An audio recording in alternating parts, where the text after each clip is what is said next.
Bon bah voilà Philippe, après avoir fait ces différentes utilisations et modes opératoires du Blue Star Forensic, on va faire un petit débriefing pour rappeler les choses les plus importantes dans son utilisation. Alors je crois tout d'abord qu'il faut que tu nous parles de l'assurance qualité. Oui, bien sûr, parce que l'emploi de ce produit ne se fait pas n'importe quand. Toutes les autres recherches d'indices ou d'éléments de preuve doivent avoir eu lieu avant. Cette technique, il faut bien le comprendre, cette technique ne doit être mise en œuvre qu'à la fin de l'ensemble des recherches qui peuvent être effectuées sur une scène de crime. Bien, ce qu'il faut dire aussi, je crois, c'est que systématiquement, tu fais un test positif et négatif avant toute révélation, avant toute réaction. Oui, bien sûr, parce que on peut être face à une solution où il y a eu un problème de fabrication, quel qu'il soit, et faire en sorte que la solution réactive ne fonctionne pas. Donc il faut s'en assurer avant l'emploi. On va prendre un tissu sur lequel on sait qu'il y a du sang, un support sur lequel on sait qu'il y a du sang, et on va le pulvériser pour juste vérifier que la solution réactive fonctionne. C'est ce qu'on appelle le test positif.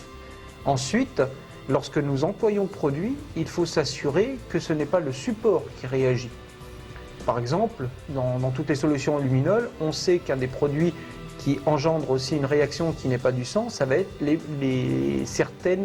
certains vernis qui peuvent être employés sur des meubles en bois.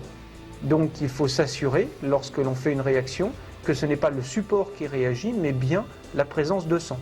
Donc il faut toujours, lorsque nous avons une réaction sur un support, s'assurer dans une zone neutre que ce n'est pas le support qui réagit. Et puis je crois qu'il faut aussi parler des lumières. On nous demande s'il faut éclairer avec des lumières UV, des filtres spéciaux. Alors au niveau de la technique photo, tu as bien vu que nous n'avons à aucun moment employé une lumière UV ou de quelque origine que ce soit. Nous n'employons aucune adjonction de lumière. La seule adjonction de lumière que l'on peut envisager, c'est lorsque nous sommes dans un milieu très sombre, comme nous l'avons vu dans ce recoin où nous n'avions aucune lumière et nous étions dans le noir complet. Et je peux en profiter pour te rappeler les paramètres photos qui peuvent être employés sur la révélation de traces de sang latentes. Appareil photo numérique ou traditionnel. On emploie la pellicule sensible sans être ultra sensible. Une 400 ISO va amplement suffire. Il faut juste s'assurer que nous sommes dans une ouverture maximum, donc s'approcher d'un 2.8. Le seul impératif que doivent présenter ces appareils, c'est qu'ils doivent avoir la possibilité de faire un temps de pause de 30 secondes, donc une pause B. Ensuite, sur la technique photo, ce que l'on peut rajouter, c'est qu'il faut toujours penser à ce qu'on va faire de la morpho-analyse par la suite. Donc la prise de vue doit respecter la forme la forme de la zone et ne doit pas entraîner de lignes fuyantes. Donc tu l'as bien remarqué, lorsque nous étions en vertical, nous mettions l'appareil perpendiculaire face à la zone que nous prenons en photo. Éviter toute vue plongeante de la zone. Est-ce qu'on peut révéler sur absolument tout type de matériaux? Tout à fait, Jean-Marc. En fin de compte, là, on a utilisé les matériaux que nous retrouvions le plus fréquemment dans les maisons, mais c'est vrai que nous pouvons employer le Blue Star Forensic sur tous les supports, englobant les tissus qui sont ensanglantés, voire même qui sont après un passage en machine à laver. Nous pouvons l'employer sur le bitume, sur des faits qui se sont déroulés sur la chaussée, voire même dans l'herbe et en pleine forêt. Je ne connais pas aujourd'hui de support qui ne se prête pas à l'emploi de Blue Star Forensic. Oui, donc les moquettes, les vêtements, tout cela fonctionne. Tout type de support. Le seul bémol, ça va être ce que nous disions tout à l'heure, les bois vernis. Et encore, ce ne sont pas tous les vernis. Certains vernis engendrent un faux positif et donc peuvent être gênants pour la réaction. Bon, et quoi dire maintenant au niveau de la toxicité du produit? Que ce produit répond aux normes, aux règles qu'a institué Cox en 1991. C'est que déjà, pour l'utilisateur, donc pour des personnes telles que moi, ce produit ne présente pas de toxicité sur le technicien. On ne peut pas exclure que l'ensemble des produits qui le composent sont, eux, toxiques, mais en fin de compte sont toxiques à des quantités qui sont bien supérieures aux concentrations que l'on retrouve dans le produit. Donc pas de danger particulier pour le technicien qui va l'utiliser sur le terrain. Non, non, non, pas de danger particulier. En plus, il est protégé par la simple tenue, la tenue qu'il doit porter lors d'une gestion de scène de crime. Donc il n'a pas de protection à ajouter à celle qu'il doit déjà porter lorsqu'il intervient sur une scène de crime. Ensuite, il y a la deuxième toxicité qui est envers l'ADN.